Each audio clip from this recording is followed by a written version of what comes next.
우리가 아는 것과 우리가 믿는 것은 다른 겁니다.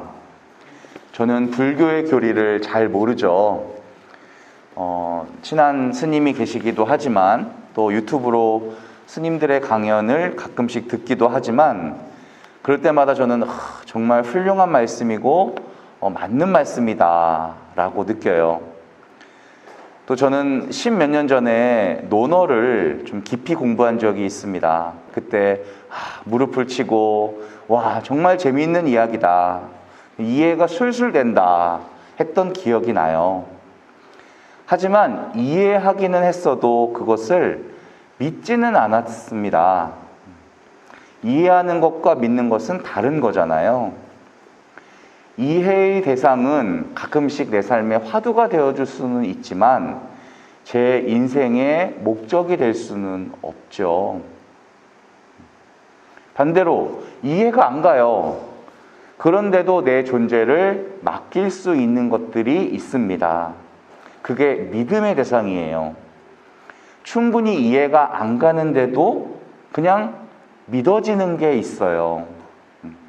오직 믿음의 대상인 하느님만 제 인생의 목적이 될 수 있죠. 이게 어떤 의미인지를 오늘 복음을 통해서 조금 생각해 볼 수 있습니다. 일단 오늘 예수님이 계신 곳이 어디냐? 바로 전 59절에 나옵니다. 가파르나움이었어요.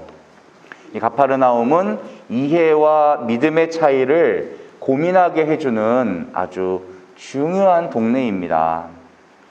일단 가파르나움의 가파는 위로라는 뜻이에요. 나움은 마을, 그래서 위로의 마을이라는 뜻입니다. 그래도 꽤 이름값을 한 마을이에요. 거기에는 큰 세관이 있었고요. 또 지리적인 이유 때문에 거기 주둔군들이 항상 있었어요.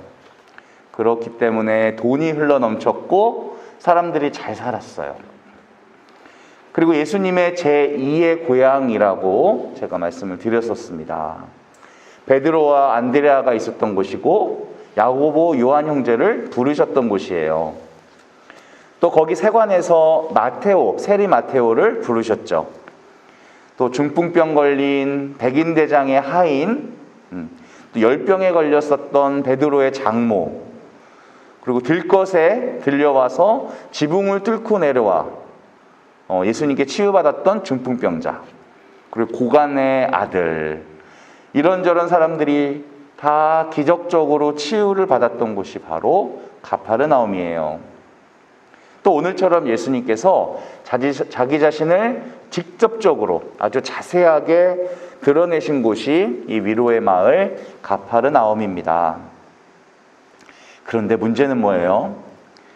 이 마을 사람들에게는 이 모든 것들이 별로 위로가 되지 않았던 거예요. 오늘 말씀이 그 당시 주변 사람들에게 이해될 수가 없었습니다. 우리가 누군가 대화를 하려고 하는데 어디 말해봐, 내가 네 생각을 많이 알고 있어 라는 눈으로 쳐다보면 말 못하잖아요. 가파르나움 사람들은 예수님이 제2의 고향으로 사셨기 때문에 너무 잘 알았어요. 길 건너 목수네 집 아이로구먼 라고 했던 거예요. 근데 그 아이가 나는 하늘에서 내려왔다, 나는 생명의 빵이다, 나를 먹지 않으면 죽을 것이다. 이게 하느님의 약속이 어떻든 현실을 붙들고 살아온 사람들이 이 이야기를 들으면 정신 나간 헛소리죠. 과대망상? 정신분열? 이런 거예요. 하지만 생각해 보셔야 됩니다. 이들이 예수님을 잘 알고 있다고 생각하는 그것은 정말 알아야 되는 것들은 모르면서 갖고 있는 확신이었어요. 예수님의 비밀, 감생의 신비, 그들은 그것을 모르면서 자기들이 경험한 것만 가지고 예수님을 알고 있다고 생각한 거예요. 그 전제 위에서 지금 예수님의 말씀을 듣고 있어요.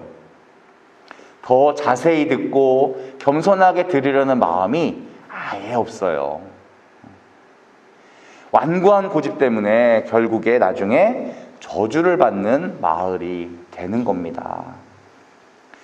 하느님의 말씀과 약속보다 내 경험과 판단이 더 강하면 우리 삶엔 희망이 없어요.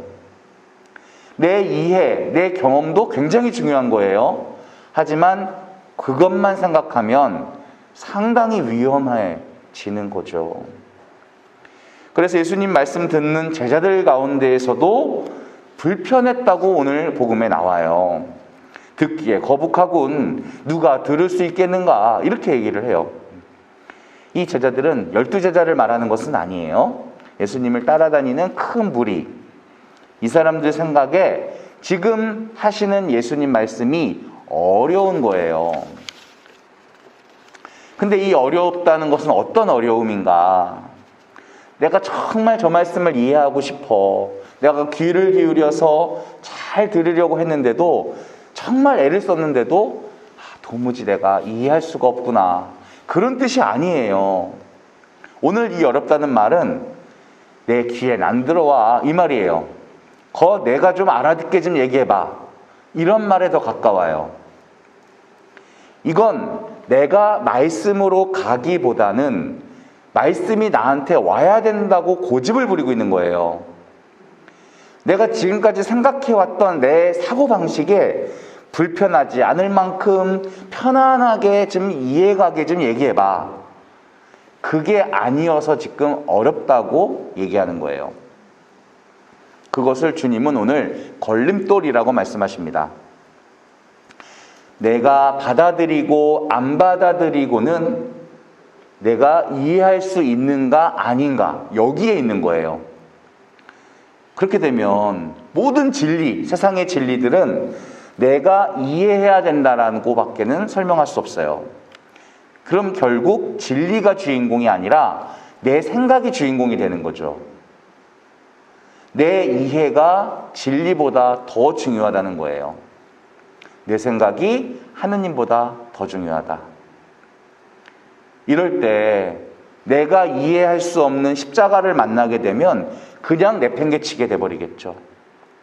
내가 이해할 수 없는 절망을 만나면 내 삶을 포기하게 되는 겁니다. 걸려서 넘어지는 거예요. 예수님께서는 그래서 걸림돌이다. 그들은 결국 예수님을 떠납니다. 66절.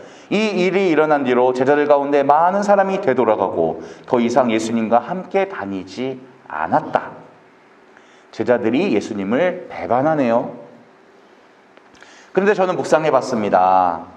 예수님이 아직 거기에 계셨는데 떠났다는 거는요, 그들이 예수님을 따르다가 떠난 게 아니라 처음부터 예수님을 따른 게 아니구나. 이게 무슨 말이에요?